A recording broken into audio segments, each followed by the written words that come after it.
Court থানার OC suspend হয়েছে এবং আজকে আমরা কোর্টের মাধ্যমে জানতে পেরেছি যে আজকে ডাব্লিউএসআই যমুনা রয়ও সাসপেন্ড করলো সরকার এবং ওনাদেরকে একটা আমরা রেকর্ড দিয়েছিলাম কোর্টের নথির মধ্যে, যেটা 29 তারিখে একটা কল এসেছিল যে লিপিকা লোধকে, ওইখানে কলার ওনাকে ডাইরেক্ট করেছিল যে অতি সত্বরেই থানাতে আসার জন্য, না হলে ওনাকে অ্যারেস্ট করবে। তো ওই কলারটা যেটা নাম ছিল অঞ্জলি সরকার নামে রেজিস্টার ছিল।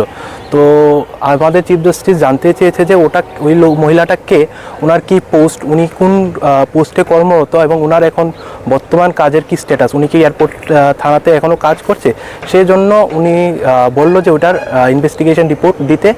এবং উনি এটাও দুঃখ প্রকাশ করেছে যে কিছুদিন আগেই একটা পূর্ব থানার অন্তর্গত রত্না রয় একটা কেস হয়েছিল।